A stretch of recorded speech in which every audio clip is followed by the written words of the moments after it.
നമസ്കാരം. എല്ലാ പ്രിയപ്പെട്ട പ്രേക്ഷകർക്കും കേരളത്തിലെ ഏറ്റവും വലിയ ജനകീയ വാർത്താ മണിക്കൂറിലേക്ക് സ്വാഗതം. നമ്മൾ ആരംഭിക്കുകയാണ്. പൊതുജനം കഴുതിയല്ല സാർ.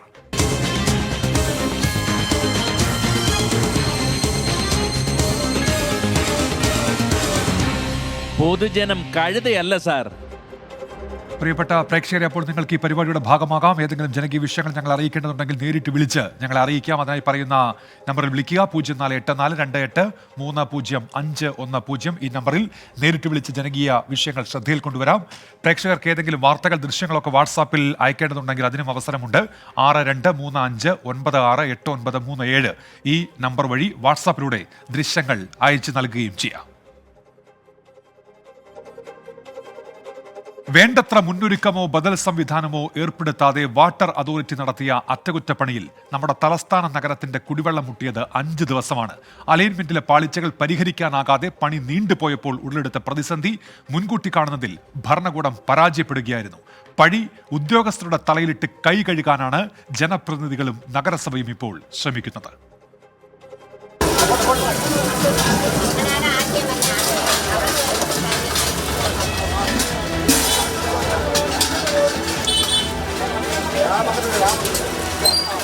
ഇതുവരെ ഞങ്ങൾക്ക് അറിഞ്ഞുകൂടാക്കളെ. ഞാൻ പിന്നെ എൻ്റെ കൊച്ചിലെ വെള്ളം ഇല്ലായിരുന്നു, നമ്മൾ അങ്ങ് അമ്മങ്കൊലൂക്കിച്ച് നിർത്തിയിട്ടുണ്ട്. ഇപ്പം ഈ വെള്ളം വന്ന ശേഷം അയ്യോ.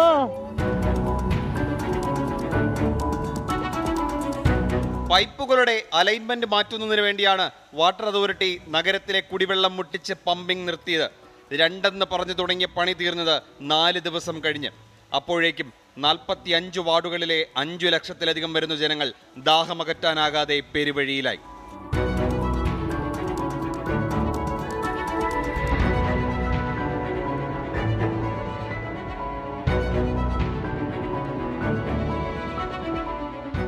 മൂന്നാം ദിനം ജനരോഷം കത്തിയതോടെ ജനപ്രതിനിധികൾ ചൂടറിഞ്ഞു.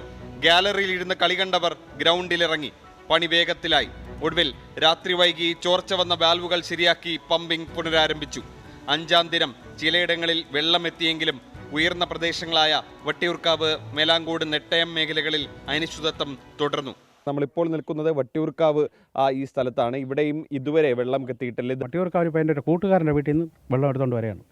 വെള്ളം ബാഗിൽ എടുത്തിട്ട് വരികയാണ്. ഞാൻ വേണേൽ കാണിച്ചത് മിനറൽ വാട്ടറിൻ്റെ കുപ്പിയിൽ ഞാനിങ്ങനെ എടുത്തുകൊണ്ടേ വരികയാണ്. ചുമന്നു അതാണ് കിറച്ച് നിൽക്കുന്നത്. കണ്ട, ഇതിൽ മിനറൽ വാട്ടർ വാങ്ങിച്ച വെള്ളമല്ല, അതുകൊണ്ട് കണ്ടല്ലോ, കുടിക്കാൻ വേണ്ടി കുടിക്കാൻ വേണ്ടി എല്ലാത്തിനും. അല്ലാതെ ഇപ്പോൾ എന്ത് ചെയ്യാൻ പറ്റും? എൻ്റെ മക്കളെ, എൻ്റെ ഭർത്താവ് ഒരു കിടപ്പ് രോഗി.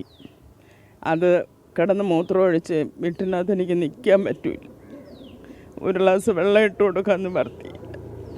ഇന്ന് 5 ദിവസം കൊണ്ട് ഒരുവിധം പറ്റുന്നിടത്തോളം വെള്ളം നിന്ന് ആ ടാങ്കിലെ വെള്ളം തീർന്നാൽ പിന്നെ എന്താ ചെയ്യുക?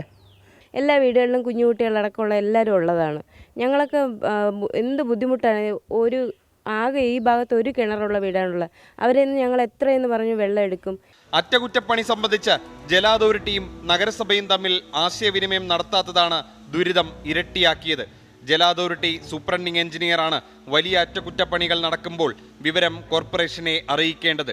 അതുണ്ടാകാത്തതാണ് ബദൽ ക്രമീകരണം വൈകാൻ കാരണമെന്ന് നഗരസഭ പറയുന്നു. കുടിവെള്ളം മുട്ടിയത് ജല അതോറിറ്റിയുടെ അനാസ്ഥ കാരണമാണെങ്കിലും ബദൽ സംവിധാനം ഒരുക്കുന്നതിൽ ആദ്യ ദിവസങ്ങളിൽ നഗരസഭ പൂർണ്ണമായി പരാജയപ്പെട്ടിരുന്നു. എന്നാൽ ഉദ്യോഗസ്ഥരുടെ വീഴ്ച കാരണമാണ് നഗരത്തിൽ ദിവസങ്ങളോളം കുടിവെള്ളം മുടങ്ങിയതെന്ന് നഗരസഭാ അധികൃതരും മന്ത്രി റോഷി അഗസ്റ്റിനും പരസ്പരം പഴിചാരുകയാണ്. 2 ദിവസം കൊണ്ട് തീർക്കുക എന്നുള്ള ലക്ഷ്യത്തോടുകൂടി ആരംഭിച്ചതാണ്. ഒരു അവസാന ഘട്ടത്തിലാണ് ഇങ്ങനൊരു വിഷയം ഉണ്ടായത്.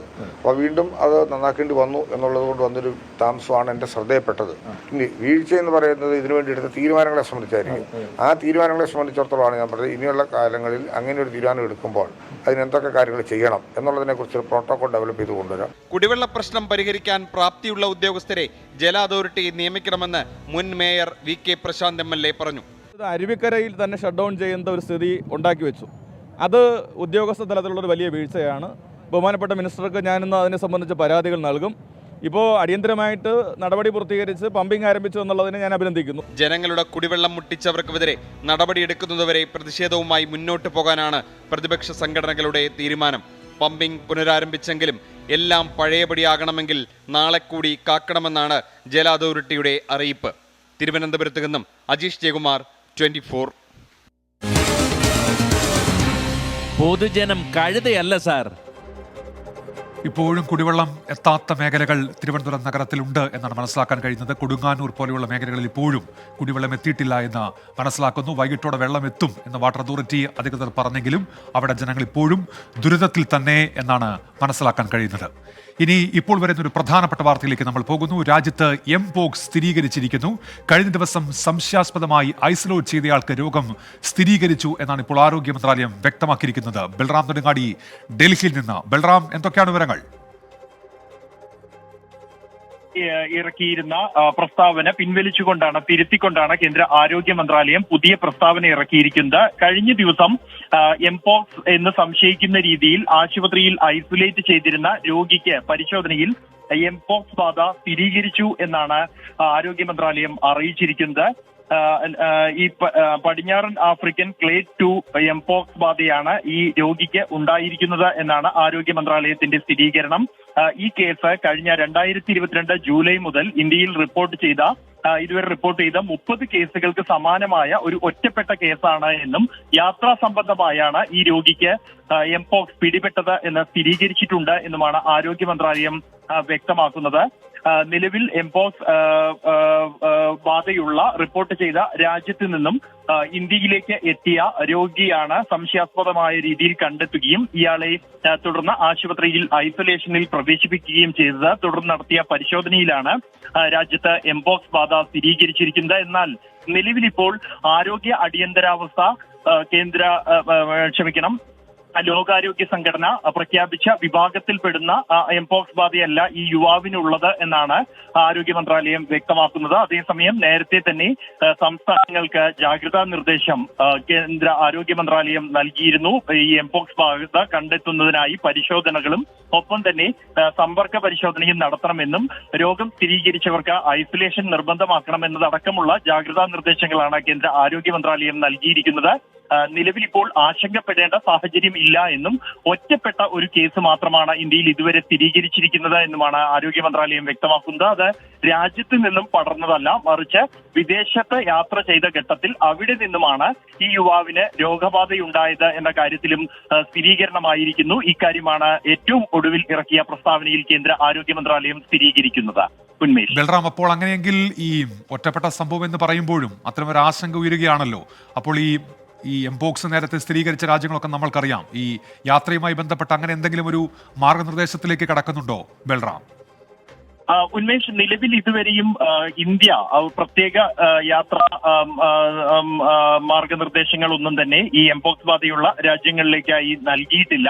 അതേസമയം ലോക ആരോഗ്യ സംഘടന ആരോഗ്യ അടിയന്തരാവസ്ഥ പ്രഖ്യാപിച്ചിട്ടുണ്ട്. ഇതിന്റെ ഭാഗമായി യുള്ള ജാഗ്രതാ നിർദ്ദേശമാണ് ഇന്ത്യയും പുറപ്പെടുവിച്ചിരിക്കുന്നത്. എംപോക്സ് ബാധയുള്ള ആഫ്രിക്കൻ രാജ്യങ്ങളുടെ കാര്യം ഉൾപ്പെടെ വിശദമാക്കിക്കൊണ്ടുള്ളതാണ് കേന്ദ്ര ആരോഗ്യ മന്ത്രാലയം ഇന്ന് വിവിധ സംസ്ഥാനങ്ങൾക്ക് അയച്ച ഈ ജാഗ്രതാ നിർദ്ദേശം എന്നുള്ളത്. ഈ രോഗലക്ഷണങ്ങൾ അടക്കമുള്ള കാര്യങ്ങൾ ഇക്കാര്യത്തിൽ വിശദീകരിച്ചിട്ടുണ്ട്. എന്നാൽ നിലവിൽ ഇതുവരെയും അത്തരത്തിലുള്ള യാത്രാ വിലക്കുകളോ അല്ലെങ്കിൽ യാത്രാ മാർഗനിർദ്ദേശങ്ങളോ ഇന്ത്യ പുറപ്പെടുവിച്ചിട്ടില്ല. നിലവിലുള്ളത് ഇപ്പോൾ ഉള്ളത് ഒരു ഒറ്റപ്പെട്ട കേസ് മാത്രമാണ് എന്നുള്ളതാണ് ആരോഗ്യ മന്ത്രാലയം നൽകുന്ന വിശദീകരണം. ബൽറാം നെടുങ്ങാടിയാണ് ഇപ്പോൾ വിവരങ്ങൾ നൽകിക്കൊണ്ടിരിക്കുന്നത്. രാജ്യത്ത് ഇന്ത്യയിൽ ആദ്യമായി ഇപ്പോൾ എംപോക്സ് സ്ഥിരീകരിച്ചിരിക്കുന്നു. അദ്ദേഹത്തെ ഇപ്പോൾ പ്രത്യേക നിരീക്ഷണത്തിലേക്ക് മാറ്റിയിരിക്കുകയാണ്. നേരത്തെ ചില സംശയങ്ങളുണ്ടായിരുന്നു, അതിൻ്റെ ഭാഗമായിട്ട് അദ്ദേഹത്തെ ഐസൊലേറ്റ് ചെയ്തിരിക്കുകയായിരുന്നു. ഇപ്പോൾ കേന്ദ്ര ആരോഗ്യ മന്ത്രാലയം ഇക്കാര്യം ഔദ്യോഗികമായി സ്ഥിരീകരിക്കുകയാണ്. ബൽറാം, മറ്റെന്തെങ്കിലും നിർദ്ദേശമുണ്ടാകുന്നുണ്ടോ ഇപ്പോൾ കേന്ദ്ര ആരോഗ്യ മന്ത്രാലയത്തിൻ്റെ ഭാഗത്തുനിന്ന് ഈ കേസ് സ്ഥിരീകരിക്കുന്നതോടെ ബൽറാം? ഉന്മേഷ്, നിലവിൽ കേന്ദ്ര ആരോഗ്യ മന്ത്രാലയം ഏറ്റവും പുതിയ പ്രസ്താവനയിൽ വ്യക്തമാക്കിയിരിക്കുന്നത് കഴിഞ്ഞ ദിവസം രോഗം സംശയിച്ച് ആശുപത്രിയിൽ ഐസൊലേഷനിൽ പ്രവേശിപ്പിച്ച രോഗിക്ക് എംപോക്സ് സ്ഥിരീകരിച്ചിരിക്കുന്നു എന്നുള്ളതാണ്. ഇത് എന്നാൽ ആശങ്കപ്പെടേണ്ട സാഹചര്യമല്ല എന്നും ഒരു ഒറ്റപ്പെട്ട കേസ് മാത്രമാണ്, ഇയാൾക്ക് ആഫ്രിക്കൻ രോഗം റിപ്പോർട്ട് ചെയ്യപ്പെട്ട ഒരു ആഫ്രിക്കൻ രാജ്യത്ത് സഞ്ചരിച്ചതിലൂടെ പകർന്ന രോഗബാധയാണ് എന്നും ഇയാളുടെ ആരോഗ്യനില നിലവിൽ തൃപ്തികരമാണ് എന്നുമാണ് ഇയാളെ ആശുപത്രിയിൽ ഐസൊലേഷനിൽ പ്രവേശിപ്പിച്ചിരിക്കുകയാണ്.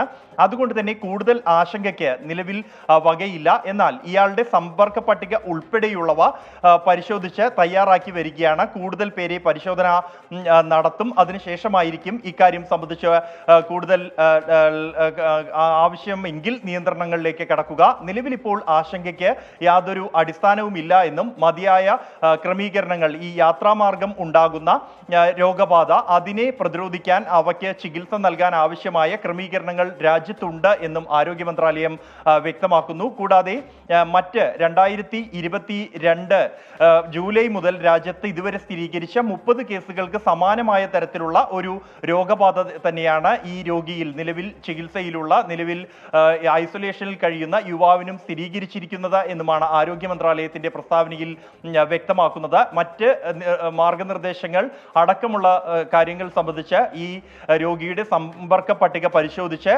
രോഗബാധ കൂടുതൽ പേർക്ക് ഉണ്ടാവുകയാണെന്ന് കണ്ടെത്തുന്ന ഘട്ടത്തിലായിരിക്കും മറ്റ് നടപടികളിലേക്ക് ആരോഗ്യ മന്ത്രാലയം കടക്കുക. എന്തായാലും ഇതിനാവശ്യമായ ജാഗ്രതാ നിർദ്ദേശം നിലവിൽ തന്നെ വിവിധ സംസ്ഥാനങ്ങൾക്കും കേന്ദ്രഭരണ പ്രദേശങ്ങൾക്കും കേന്ദ്ര ആരോഗ്യ മന്ത്രാലയം നൽകിയിട്ടുണ്ട്. പരിശോധന, ഐസൊലേഷൻ കൂടാതെ കോണ്ടാക്ട് ട്രേസിംഗ്, സമ്പർക്ക പട്ടിക തയ്യാറാക്കൽ തുടങ്ങിയ കാര്യങ്ങൾ സംബന്ധിച്ചുള്ള ലോകാരോഗ്യ സംഘടന പുറപ്പെടുവിച്ച മാർഗനിർദ്ദേശങ്ങൾ കൃത്യമായി തന്നെ പാലിക്കണം എന്ന നിർദ്ദേശമാണ് കേന്ദ്ര ആരോഗ്യ മന്ത്രാലയം ഇതുവരെയും സംസ്ഥാനങ്ങൾക്ക് നൽകിയിരിക്കുന്നത്. ബൽറാം, ഇപ്പോൾ ഈ ആശങ്കപ്പെടേണ്ട ഒരു സാഹചര്യമില്ല എന്നാണോ കേന്ദ്ര ആരോഗ്യ മന്ത്രാലയം വിശദീകരിക്കുന്നത്? കാരണം ഈ രോഗലക്ഷണങ്ങൾ കണ്ട ഉടനെ തന്നെ അദ്ദേഹത്തെ മാറ്റിയിരുന്നു, അങ്ങനെയാണോ? അതുകൊണ്ടാണോ അത്തരമൊരു വിശദീകരണം? ഉന്മേഷ്, നിലവിൽ ഇപ്പോൾ ഈ ഒരു ആൾക്ക് മാത്രമാണ് രാജ്യത്ത് രോഗബാധ സ്ഥിരീകരിച്ചിരിക്കുന്നത്.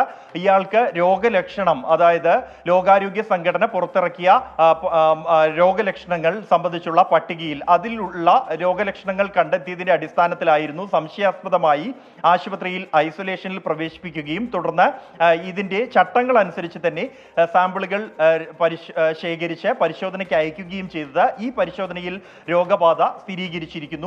തുടർന്ന് ഇയാളുടെ മറ്റ് സമ്പർക്ക പട്ടിക ഉൾപ്പെടെയുള്ളവ പരിശോധിച്ചു വരികയാണ്. കൂടുതൽ പരിശോധനകൾ ഇതുമായി ബന്ധപ്പെട്ട് നടത്തും. ഇത്തരത്തിൽ യാത്രാ സംബന്ധമായി പിടിപെടുന്ന ഒറ്റപ്പെട്ട കേസുകൾ അവ കൈകാര്യം ചെയ്യുന്നതിന് നിലവിൽ തന്നെ പൂർണ്ണമായും രാജ്യം സജ്ജമാണ് എന്ന് ആരോഗ്യ മന്ത്രാലയം വ്യക്തമാക്കിയിട്ടുണ്ട്. അതുകൊണ്ട് തന്നെയാണ് ആശങ്കപ്പെടേണ്ട സാഹചര്യം നിലവിലില്ല എന്ന് ആരോഗ്യ മന്ത്രാലയം അറിയിക്കുന്നതും. കൂടുതൽ പേരിലേക്ക് രാജ്യത്തു നിന്നും ഈ രോഗബാധ ഉണ്ടായി എന്ന് കണ്ടെത്തുന്ന സാഹചര്യത്തിലായിരിക്കും തുടർ നടപടികളോ അല്ലെങ്കിൽ ഈ പ്രതിരോധ പ്രവർത്തനങ്ങളിലേക്കോ കടക്കുക. നിലവിലിപ്പോൾ ഈ രോഗിയുടെ രോഗബാധ സ്ഥിരീകരിച്ച രോഗിയുമായി സമ്പർക്കത്തിലുള്ള ആളുകളെ ഐസൊലേഷനിൽ പ്രവേശിപ്പിക്കുക, അവരുടെ സാമ്പിളുകൾ പരിശോധിക്കുക, രോഗം കണ്ടെത്തുകയാണെങ്കിൽ തുടർന്നുള്ള നടപടികൾ, ഇത്തരം കാര്യങ്ങളിലേക്കായിരിക്കും കടക്കുക. എന്തായാലും കേന്ദ്രം ഇക്കാര്യം അവലോകനം ചെയ്യും. ഉന്നതതലത്തിൽ തന്നെ ഇക്കാര്യങ്ങൾ അവലോകനം ചെയ്ത് സാഹചര്യങ്ങൾക്ക് അനുസൃതമായി പുതിയ മാർഗനിർദ്ദേശങ്ങൾ പുറത്തിറക്കാം എന്നുള്ള ഒരു തീരുമാനത്തിലാണ് ഇപ്പോൾ ആരോഗ്യ മന്ത്രാലയം. ഉന്മേഷ്. ശരി, ബൽറാം നെടുങ്ങാടി വിവരങ്ങൾ നൽകുകയായിരുന്നു. രാജ്യത്ത് എംപോക്സ്, മങ്കിപോക്സ് ഇപ്പോൾ സ്ഥിരീകരിച്ചിരിക്കുന്നു. കേന്ദ്ര ആരോഗ്യ മന്ത്രാലയം ഔദ്യോഗികമായി തന്നെ വിവരം കൈമാറുകയായിരുന്നു. ഒട്ടേറെ പ്രേക്ഷകർ ചോദിക്കുന്നുണ്ട്. ഇപ്പോൾ സീന മുഹമ്മദ് ചോദിക്കുന്നുണ്ട്, ഇതിന് പ്രതിരോധ മരുന്ന് ഉണ്ടോ ഇന്ത്യയിൽ എന്ന് ചോദിക്കുന്നുണ്ട്. അപ്പോൾ ഇത്തരമൊരു സ്ഥിരീകരണം വന്ന സ്ഥിതിക്ക് നമുക്ക് എന്താണ് ഈ എംപോക്സ് എന്ന് പരിശോധിക്കാം. എന്തെല്ലാമാണ് ഇതിന്റെ ലക്ഷണങ്ങൾ, ചികിത്സ എങ്ങനെയാണ്, ഇതടക്കം പരിശോധിക്കാം. പ്രജിൻ സി കണ്ണൻ എക്സ്പ്ലെയിനറുമായി ചേരും. അതിലേക്ക് 1958 ഡെൻമാർക്കിൽ പരീക്ഷണങ്ങൾക്കായുള്ള കുരങ്ങുകളിലാണ് മങ്കി പോക്സ് ആദ്യമായി കണ്ടെത്തിയത്. 1970 ആഫ്രിക്കൻ രാജ്യമായ കോങ്കോയിൽ 9 മാസം പ്രായമുള്ള ഒരു കുട്ടിയിലാണ് ആദ്യമായി രോഗം മനുഷ്യരിൽ റിപ്പോർട്ട് ചെയ്യപ്പെടുന്നത്. വസൂരിക്ക് കാരണമാകുന്ന ഓർത്തോപോക്സ് വൈറസ് ജനസിൽപ്പെട്ടതാണ് monkey pox virus. Clade 1, clade 2 എന്നിങ്ങനെ 2 വകഭേദങ്ങളാണ് ഈ വൈറസിനുള്ളത്. വൈറസ് ബാധയുണ്ടായാൽ 1 മുതൽ 2 ആഴ്ചയ്ക്കുള്ളിൽ രോഗലക്ഷണങ്ങൾ ഉണ്ടാകും. കടുത്ത പനി, പേശീവേദന, ലിംഫ് നോഡുകളിലെ വീക്കം, തലവേദന, ത്വക്കിൽ പഴുപ്പും ചൊറിച്ചിലും വേദനയുമുള്ള കുമിളകൾ, തടിപ്പുകൾ എന്നിവയാണ് ലക്ഷണങ്ങൾ.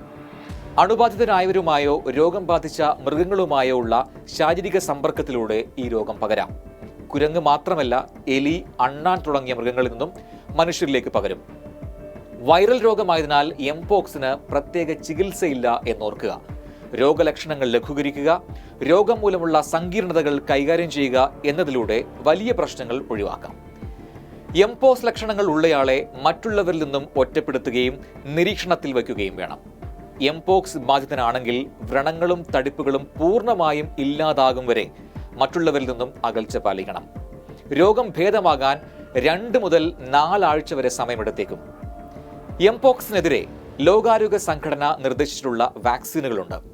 MVABN, LC16, ACAM 2000 എന്നീ 3 വാക്സിനുകളാണ് എംപോക്സിനെതിരെ WHO ശുപാർശ ചെയ്യുന്നത്. എംപോക്സ് ഉള്ള ആളുമായി സമ്പർക്കം പുലർത്തിയാൽ 4 ദിവസത്തിനുള്ളിൽ വാക്സിൻ നൽകണം. 2022 ക്ലേഡ് 2B വൈറസ് വകഭേദമാണ് രോഗവ്യാപനത്തിന് കാരണമായതെങ്കിൽ ഇപ്പോൾ കൂടുതൽ വ്യാപനശേഷിയുള്ള ക്ലേഡ് 1B വകഭേദമാണ് വ്യാപിക്കുന്നത്. ഇപ്പോഴത്തെ വകഭേദത്തിന് മരണസാധ്യത പഴയ വകഭേദത്തിനേക്കാൾ 10% കൂടുതലുമാണ്.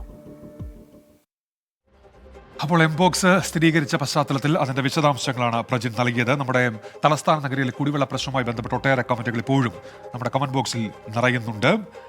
കുടിവെള്ള പ്രശ്നം നാളെ എന്ന് പറഞ്ഞ് നീളയാകുമോ എന്നാണ് സുലൈമാൻ അബ്ദുൽ ഖാദറിന്റെ ചോദ്യം. അതുപോലെ തന്നെ മറ്റൊരു കാര്യം ഡിവൈനിലൂടെ അറിയിക്കുന്നത് ഡൊമസ്റ്റിക് എയർപോർട്ട് വലിയതുറ റോഡ് നന്നാക്കാൻ എന്തെങ്കിലും വഴിയുണ്ടോ എന്നാണ് അദ്ദേഹം ചോദിക്കുന്നത്. തിരുവനന്തപുരം എയർപോർട്ടുമായി ബന്ധപ്പെട്ടാണ് അദ്ദേഹത്തിന്റെ വിമർശനം എന്ന് മനസ്സിലാകുന്നു. അവിടുത്തെ വഴി നന്നാക്കാൻ ഇടപെടൽ വേണമെന്ന് അധികൃതർക്ക് നിർദ്ദേശം നൽകണമെന്നാണ് അദ്ദേഹം പറയുന്നത്. ആ വിഷയം നമ്മൾ അധികൃതരുടെ ശ്രദ്ധയിൽ കൊണ്ടുവരികയാണ്. പ്രിയപ്പെട്ട പ്രേക്ഷകരെ, ഒരിക്കൽ കൂടി പൊതുജനം കഴുതിയുള്ള ശ്രദ്ധ പരിപാടിയിലേക്ക് സ്വാഗതം. മണിപ്പൂരിൽ നേരത്തെ ഉണ്ടായ സംഘർഷങ്ങൾ പ്രേക്ഷകർ ഓർക്കുന്നുണ്ടാകും. വീണ്ടും അവിടെ സ്ഥിതിഗതികൾ വഷളാകുന്നു എന്നാണ് അവിടെ നിന്നുള്ള റിപ്പോർട്ടുകൾ ഇപ്പോൾ വ്യക്തമാക്കുന്നത്. ഇംഫാലിൽ വിദ്യാർത്ഥി പ്രതിഷേധത്തിനിടെ രാജ്ഭവന് നേരെ കല്ലേറുണ്ടായിരിക്കുന്നു. പ്രതിഷേധക്കാർ ഡെപ്യൂട്ടി കമ്മീഷണർ ഓഫീസിലെ ദേശീയ പതാക അഴിച്ചുമാറ്റി മറ്റൊരു പതാക അവിടെ സ്ഥാപിച്ചു എന്ന വിവരം കൂടി പുറത്തു വരുന്നുണ്ട്. നിരവധി വാഹനങ്ങളും വീടുകളുമൊക്കെ ഇപ്പോൾ ഈ സംഘർഷത്തിൽ തകർന്നിരിക്കുന്നു. വിനീത VG ഉണ്ട് ഡൽഹിയിൽ നിന്ന് ഇപ്പോൾ വിശദാംശങ്ങളുമായി. വിനീത, ഈ പ്രക്ഷോഭത്തെ തുടർന്നും ആണോ ഇത്രയും അക്രമ സംഭവങ്ങൾ ഇപ്പോൾ റിപ്പോർട്ട് ചെയ്യപ്പെടുന്നത്? നിലവിലെ സ്ഥിതി എന്താണ് വിനീത അവിടെ? ഉന്മേഷ്, നിലവിലും മണിപ്പൂരിൽ വലിയ രീതിയിലേക്കുള്ള ആശങ്കകൾ തന്നെയാണ് നിലനിൽക്കുന്നത്. കഴിഞ്ഞ ദിവസമൊക്കെ മുഖ്യമന്ത്രിയുടെ നേതൃത്വത്തിൽ ഈ സമാധാനം പുനഃസ്ഥാപിക്കുന്നതിനുള്ള നടപടികൾ സ്വീകരിച്ചു വരികയായിരുന്നു. ഇതിനിടയിലാണ് വീണ്ടും വിദ്യാർത്ഥി പ്രതിഷേധവും ഒപ്പം സമാന രീതിയിലേക്കുള്ള സംഘർഷങ്ങളും ആക്രമണങ്ങളും ഒക്കെ ഉണ്ടാക്കിയത്. ഇത് തുടർന്നുള്ള ആശങ്ക ഉൾപ്പെടെയുള്ള കാര്യങ്ങളിലേക്കാണ് സാഹചര്യത്തെ കൊണ്ടെത്തിക്കുന്നത്. നേരത്തെ ഉന്മേഷ് സൂചിപ്പിച്ചതുപോലെ തന്നെ സുരക്ഷാ ഉപദേഷ്ടാവിനെ മാറ്റണമെന്നും DGP മാറ്റണമെന്നും ഒക്കെ ആവശ്യപ്പെട്ടുകൊണ്ടായിരുന്നു ഇന്ന് വിദ്യാർത്ഥികളുടെ പ്രതിഷേധം ഉണ്ടായിരുന്നത്. ആ പ്രതിഷേധം വലിയൊരു സംഘർഷത്തിലേക്ക് വഴിമാറുന്നതിനാണ് മണിപ്പൂരിൽ സാക്ഷ്യം വഹിച്ചിരുന്നത്. ഒപ്പം തന്നെ അവിടെ ഉണ്ടായ ദേശീയ പതാക, ഓഫീസിലെ ദേശീയ പതാക പ്രതിഷേധക്കാർ അഴിച്ചുമാറ്റുകയും പകരം 7 സിസ്റ്റേഴ്സിന്റെ പതാക അവിടെ സ്ഥാപിക്കുകയും ചെയ്തു. ഇതോടെ സ്ഥിതിഗതികൾ കൂടുതൽ വഷളാവുന്ന ഒരു സാഹചര്യമാണ് ഉണ്ടായത്. ഒപ്പം തന്നെ വീണ്ടും അവിടെ ബോംബാക്രമണം ഉണ്ടാവുന്ന ഒരു പശ്ചാത്തലവും ഉണ്ടായിരുന്നു. നിരവധി വീടുകളും വാഹനങ്ങളും ഈ ആക്രമണത്തിൽ നശിച്ചതായിട്ടാണ് റിപ്പോർട്ടുള്ളത്. കഴിഞ്ഞ ദിവസം ഉണ്ടായ ആക്രമണത്തിൽ ഒരു കുക്കി വനിത കൊല്ലപ്പെട്ടിട്ടുണ്ടായിരുന്നു. അതിന് പിന്നാലെ ഈ അതീവ ജാഗ്രതാ നിർദ്ദേശമാണ് ആ മേഖലയിലൊക്കെ തന്നെ ഉണ്ടായിരുന്നത്. പക്ഷേ ഇന്ന് ഒരു വിമുക്ത ഭടനെയാണ് ഈ അക്രമി സംഘം മർദ്ദിച്ച് കൊലപ്പെടുത്തിയത്. ഇങ്ങനെ നിരവധി അക്രമ സംഭവങ്ങളാണ് ആ മേഖലയിലൊക്കെ തന്നെ അരങ്ങേറുന്നത്. അതേസമയം കോൺഗ്രസ് ഈ ഘട്ടത്തിൽ രൂക്ഷ വിമർശനവുമായി രംഗത്തെത്തിയിട്ടുണ്ട്. പ്രധാനമന്ത്രിക്കെതിരെയാണ് കോൺഗ്രസ് നേതാക്കൾ പ്രതിഷേധം ഉന്നയിക്കുന്നത്. ഇതിൽ ഏറ്റവും പ്രധാനമായി ഇപ്പോൾ പ്രിയങ്ക ഗാന്ധിയുടെ ഒരു പ്രതികരണം വന്നിട്ടുള്ളത്. ഒരു നിസ്സംഗത മനോഭാവമാണ് ഈ മണിപ്പൂർ വിഷയത്തിൽ പ്രധാനമന്ത്രി സ്വീകരിക്കുന്നത് എന്നുള്ളത് തന്നെയാണ്.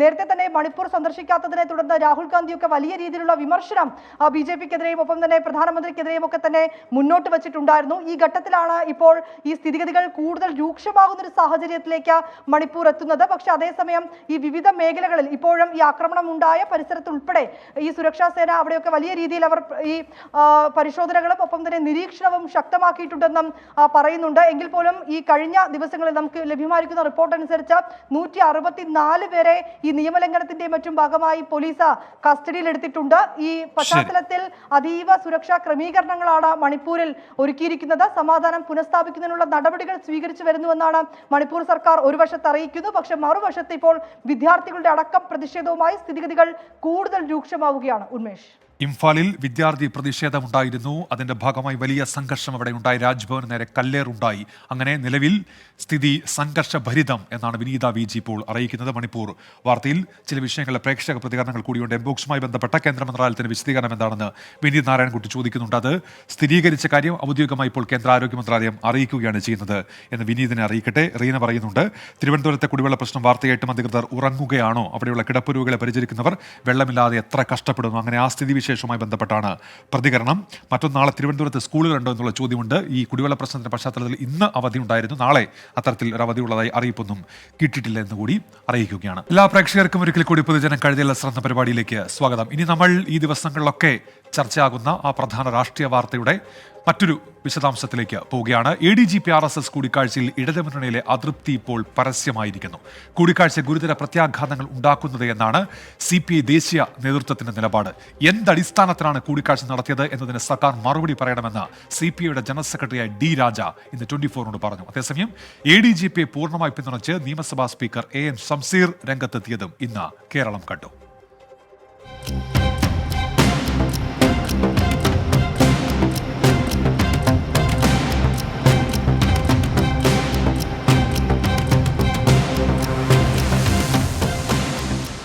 മുഖ്യമന്ത്രി RSS ബാന്ധവം എന്ന പ്രതിപക്ഷത്തിന്റെ ആരോപണം സർക്കാരിനെയും CPIഎമ്മിനെയും ചുട്ടുപൊള്ളിക്കുന്നതിനിടെയാണ് എരുതിയിൽ എണ്ണ പോലെ കൂടിക്കാഴ്ച നടന്നിട്ടുണ്ടെന്ന MR അജിത് കുമാറിന്റെ വിശദീകരണം വന്നത്. അതുവരെ കിട്ടിയ പ്രതിരോധമെല്ലാം തകർന്ന വിശദീകരണത്തിൽ സർക്കാരും ഇടതുമുന്നണിയും ആടിയുലയുകയാണ്. മുന്നണിക്കകത്തെ അസംതൃപ്തരുടെ അവസാനത്തെ ഉദാഹരണമാണ് CPI ദേശീയ നേതൃത്വത്തിന്റെ പ്രതികരണം.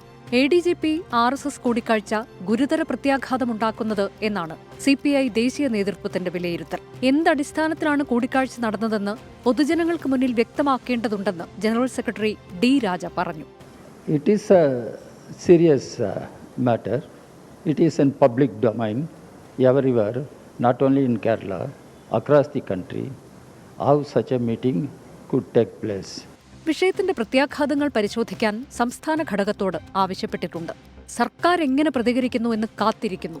തൃശൂരിലെ പരാജയത്തിന് ഈ കൂടിക്കാഴ്ച കാരണമായോ എന്നതടക്കം പരിശോധിക്കുമെന്നും D രാജ വ്യക്തമാക്കി. No, that is what I have asked my state leadership to study the matter, to study the consequences, impact of such meetings on political developments. That includes the elections also. Let us wait and see. പാർട്ടിയുടെ നയത്തിനനുസരിച്ചാണ് ഭരണനിർവഹണം നടക്കുക എന്ന സംഘടനാ രീതി ഓർമ്മിപ്പിച്ചാണ് polit bureau അംഗം A Vijayaraghavan കൂടിക്കാഴ്ച വിവാദത്തോട് പ്രതികരിച്ചത്.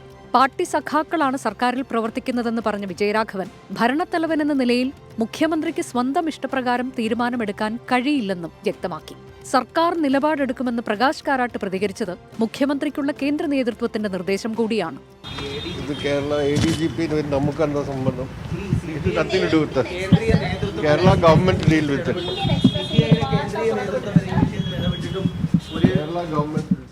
MR Ajith Kumar RSS നേതാക്കളുമായി നടത്തിയ കൂടിക്കാഴ്ചയിലെ കൂടുതൽ വിശദാംശങ്ങൾ ഇന്ന് പുറത്തുവന്നു. ദത്താത്രേയ ഹൊസബളയെയും രാം മാധവിനെയും MR അജിത് കുമാർ കണ്ടത് 10 ദിവസത്തെ ഇടവേളയിലായിരുന്നു. രാം മാധവുമായുള്ള കൂടിക്കാഴ്ചയിൽ ബിസിനസ് പ്രമുഖരും ഒപ്പമുണ്ടായിരുന്നു എന്നാണ് വിവരം. അതേസമയം ADGP MR അജിത് കുമാറിനെ മാറ്റി നിർത്തി കേസ് അന്വേഷിക്കണമെന്ന് PV അൻവർ MLA ആവശ്യപ്പെട്ടു. ക്രമസമാധാന ചുമതലയിൽ ഇരുത്തി കേസുകൾ അന്വേഷിക്കുന്നത് തന്നെ കുരുക്കാനെന്നും തീവ്രവാദ വിരുദ്ധ സ്ക്വാഡിനെ ഉപയോഗിച്ച് അജിത് കുമാർ വ്യാപകമായി ഫോൺ ചോർത്തുന്നുവെന്നും PV അൻവർ ആരോപിച്ചു. PV അൻവറിന്റെ ആരോപണങ്ങൾക്ക് പിന്നിൽ CPIഎം ഇല്ലെന്ന് MV ഗോവിന്ദൻ പറഞ്ഞു. PV അൻവറിന് പിന്നിൽ PV അൻവർ മാത്രമെന്നും MV ഗോവിന്ദൻ വ്യക്തമാക്കി. ഒരട്ടിമറിയും നടക്കില്ല. DGP ആണ് അന്വേഷിച്ചുകൊണ്ടിരിക്കുന്നത്. ആവശ്യമായ നിലപാട് ഗവൺമെന്റ് സ്വീകരിക്കും.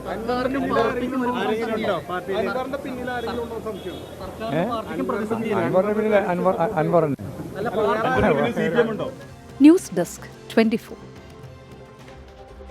അപ്പോൾ RSS പ്രധാനപ്പെട്ട ഒരു സംഘടനയല്ലേ എന്നായിരുന്നു സ്പീക്കർ AM ഷംസീറിന്റെ പ്രതികരണമെങ്കിൽ ഇപ്പോൾ മന്ത്രി MB രാജേഷ് വ്യക്തമാക്കുന്ന നിലപാട് ഇതാണ്.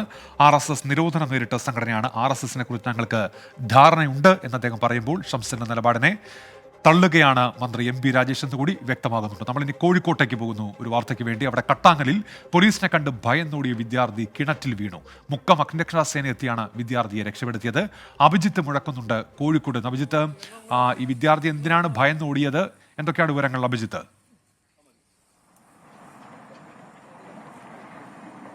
ഉന്മേഷ്, ഏറ്റവും ആശ്വാസകരമായ കാര്യം ഈ കുട്ടിക്ക്, ഈ വിദ്യാർത്ഥിക്ക് വലിയ പരിക്കില്ല എന്നുള്ളത് തന്നെയാണ്. ഉടൻ തന്നെ ഈ കിണറ്റിൽ വീണ സംഭവം അറിഞ്ഞ ഉടൻ തന്നെ അഗ്നിരക്ഷാസേന എത്തി ഈ വിദ്യാർത്ഥിയെ രക്ഷപ്പെടുത്തിയിരുന്നു.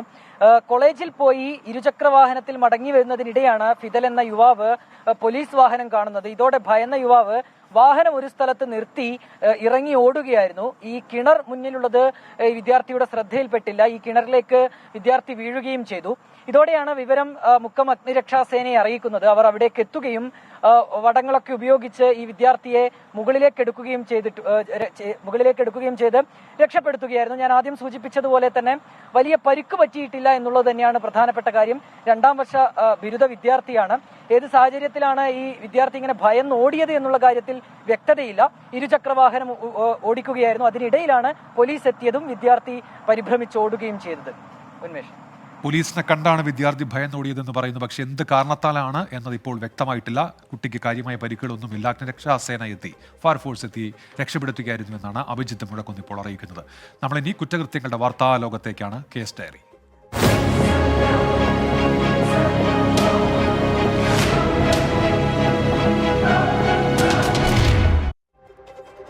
പ്രിയപ്പെട്ട പ്രേക്ഷകരെ, ഒരു തിരോധാന വാർത്തയിലേക്കാണ് നമ്മൾ പോകുന്നത്. മലപ്പുറം പള്ളിപ്പുറത്ത് നിന്ന് പ്രതിശ്രുതവരൻ വിഷ്ണുജിത്തിനെ കാണാതായിട്ട് 5 ദിവസം. വിഷ്ണുജിത്തിനെ അപായപ്പെടുത്തിയിട്ടില്ല എന്ന സൂചന ഇപ്പോൾ ലഭിക്കുന്നുണ്ട്. തമിഴ്നാട്ടിലേക്ക് പോയി എന്ന നിഗമനത്തിൽ കോയമ്പത്തൂർ കേന്ദ്രീകരിച്ചാണ് പോലീസിന്റെ പരിശോധന. പാലക്കാട് KSRTC ബസ് സ്റ്റാൻഡിൽ നിന്ന് വിഷ്ണുജിത്ത് കോയമ്പത്തൂരിലേക്കുള്ള ബസ്സിൽ കയറുന്നതിന്റെ CCTV ദൃശ്യം 24-ന് ലഭിച്ചു.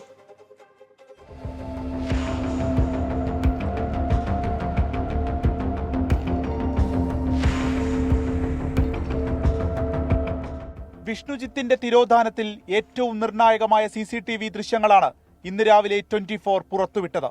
പാലക്കാട് നിന്ന് കോയമ്പത്തൂരിലേക്കുള്ള KSRTC ബസ്സിൽ വിഷ്ണുജിത്ത് കയറുന്നതാണ് CCTV ദൃശ്യങ്ങളിൽ നിന്ന് വ്യക്തമാകുന്നത്. കൂടാതെ ബാഗും ധരിച്ചിട്ടുണ്ട്. വീട്ടിൽ നിന്ന് പോകുമ്പോൾ ബാഗ് എടുത്തിരുന്നില്ല. കോയമ്പത്തൂരിൽ എത്തിയിട്ടുണ്ടാകാമെന്ന നിഗമനത്തിൽ മലപ്പുറത്തു നിന്ന് പോയ പോലീസ് സംഘം തമിഴ്നാട് പോലീസിന്റെ സഹായത്തോടെ വ്യാപക തിരച്ചിൽ തുടരുകയാണ്. വിഷ്ണുജിത്ത് എത്താൻ സാധ്യതയുള്ള കോയമ്പത്തൂരിലെ 2 ഇടങ്ങൾ അരിച്ചു പെറുക്കിയെങ്കിലും കണ്ടെത്താനായില്ല. കാണാതായ ബുധനാഴ്ച വൈകിട്ട് 7:45-ന് വിഷ്ണുജിത്ത് പാലക്കാട് KSRTC സ്റ്റാൻഡിലെത്തിയ ദൃശ്യങ്ങളാണ് ഇപ്പോൾ ലഭിച്ചിരിക്കുന്നത്. ബുധനാഴ്ച 8:10-ന് കഞ്ചിക്കോട് ഭാഗത്ത് വെച്ചാണ് മൊബൈൽ ഫോൺ സ്വിച്ച് ഓഫ് ആയത്. കഞ്ചിക്കോട്ടെ ഐസ്ക്രീം കമ്പനിയിലാണ് വിഷ്ണു ജോലി ചെയ്തിരുന്നത്. എന്നാൽ കോയമ്പത്തൂരിൽ വിഷ്ണുവിന് ബന്ധുക്കളോ സുഹൃത്തുക്കളോ ഉള്ളതായി കുടുംബത്തിന് യാതൊരു അറിവുമില്ല. കോയമ്പത്തൂർ ഞങ്ങൾക്കോ അല്ലെങ്കിൽ വിഷ്ണുവിനോ അങ്ങനെ ബന്ധുക്കളൊന്നുമില്ല. പിന്നെ സുഹൃത്തുക്കൾ അവന് ഉള്ളതായിട്ട് എൻ്റെ അറിവിലില്ല. ഞങ്ങളറിവില്ല, ആർക്കും അറിയില്ല. അവിടെ ഞങ്ങൾക്ക് അങ്ങനെ ആരും ബന്ധുക്കളോ സുഹൃത്തുക്കളൊന്നുമില്ല. ഇന്നലെ നടക്കേണ്ടിയിരുന്ന വിവാഹത്തിനു വേണ്ടി എല്ലാ ഒരുക്കങ്ങളും പൂർത്തിയായപ്പോഴാണ് ഇപ്പോൾ വരാമെന്ന വാക്കും നൽകി വിഷ്ണുജിത്ത് വീട്ടിൽ നിന്ന് ഇറങ്ങിയത്. 1 ലക്ഷം രൂപ കൂട്ടുകാരന്റെ കയ്യിൽ നിന്ന് കടം വാങ്ങിയതെല്ലാം വീട്ടുകാർ അറിയുന്നത് പോലും പിന്നീടാണ്. ഫ്രണ്ട് പറഞ്ഞിട്ടുള്ള അറിവാണ്, അല്ലാണ്ട് വിഷ്ണുവിൻ്റെ ഇതൊന്നും ഞങ്ങൾക്ക് യാതൊരു വിവരവും ലഭിച്ചിട്ടില്ല. അവൻ്റെ കൂട്ടുകാരൻ പറഞ്ഞിട്ടുള്ള അറിവ് മാത്രമേ ഉള്ളൂ. ഇപ്പം അതിൻ്റെ സത്യാവസ്ഥ എന്താണെന്നുള്ളത് അവനെ കണ്ടു കിട്ടിയാൽ അറിയുള്ളൂ. വിഷ്ണുവിന്റെ കയ്യിലുണ്ടായിരുന്ന ബാഗിൽ പണമാണ് എന്ന നിഗമനത്തിലാണ് പോലീസ് ഉള്ളത്. അത് മറ്റാർക്കെങ്കിലും നൽകാനാണോ തുടങ്ങിയ കാര്യങ്ങളിലെല്ലാം വ്യക്തത വരണം. വിഷ്ണുവിന്റെ സാമ്പത്തിക ഇടപാടുകളെക്കുറിച്ചും പോലീസ് അന്വേഷിക്കുന്നുണ്ട്. ഒരമ്മ മകനു വേണ്ടി വഴിക്കണ്ണുമായി കാത്തിരിക്കാൻ തുടങ്ങിയിട്ട് ഇന്നേക്ക് 5 ദിവസം. കല്യാണ പിറ്റേന്ന് വലിയ ആഘോഷമാകേണ്ട വീടാണിത്. പക്ഷേ ശോകമൂകമാണ് എല്ലായിടത്തും. പോലീസ് അന്വേഷണത്തിൽ പ്രതീക്ഷയർപ്പിക്കുന്നു കുടുംബം. ടീം 24 മലപ്പുറം. തിരുവനന്തപുരത്ത് നാളെ അവധിയുണ്ടോ എന്ന ചോദ്യം വീണ്ടും ഉണ്ടാകുന്നുണ്ട്. ഇന്ന് കുടിവെള്ള പ്രശ്നം ഉണ്ടായിരുന്നുകൊണ്ടാണ് അവിടെ സ്കൂളുകൾക്ക് അവധി നൽകിയിരുന്നത്. നഗരസഭാ പരിധിയിലൊക്കെ നാളെ അത്തരമൊരു പ്രശ്നമില്ല, അതുകൊണ്ട് അവധിയും ഇല്ല എന്നാണ് അധികൃതർ ഇപ്പോൾ വ്യക്തമാക്കുന്നത്. മറ്റു കാര്യം, ഈ മഴ പെയ്യുന്നതുമായി ബന്ധപ്പെട്ട വിവരങ്ങളൊക്കെ പ്രേക്ഷകർ അറിയിക്കുന്നത്. കോട്ടയത്ത് പെരുമഴ പെയ്യുന്നുവെന്നാണ് ജോസ്ഫിൻ ജോസഫ് ഇപ്പോൾ അറിയിക്കുന്നത്. പൊതുജനം കഴുതൽ ശ്രദ്ധ പരിപാടിയിലേക്ക് എല്ലാ പ്രേക്ഷകർക്കും ഒരിക്കൽ കൂടി സ്വാഗതം. രാഷ്ട്രീയ പോർമുഖത്തെ വാർത്തകൾക്കപ്പുറം ഒരുപാട് സംഭവവികാസങ്ങളുണ്ടായ ദിനമാണ് കടന്നുപോകുന്നത്. ഇന്നത്തെ പകലിലുണ്ടായ പ്രധാനപ്പെട്ട സംഭവങ്ങളുടെ ദൃശ്യകഥയിലേക്കാണ് ഇനി പ്രത്യേക സെഗ്മെന്റ്. എന്തൊരു ദിവസമായിരുന്നു.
അപ്പോൾ പ്രിയപ്പെട്ട പ്രേക്ഷകർ, ഇന്ന് പുറത്തു വന്ന പ്രധാനപ്പെട്ട വാർത്തകളുടെ ദൃശ്യകഥയാണ് നമ്മളിപ്പോൾ കണ്ടത്. ഇനി അടുത്തൊരു വാർത്ത കൂത്താട്ടുകുളത്ത് നിന്നാണ് നമ്മൾ അതിലേക്ക് പോകുന്നത്. KSRTC ബസ് ഉൾപ്പെടെ 6 വാഹനങ്ങൾ കൂട്ടിയിടിച്ച് 35 പേർക്ക് പരിക്ക് പറ്റി.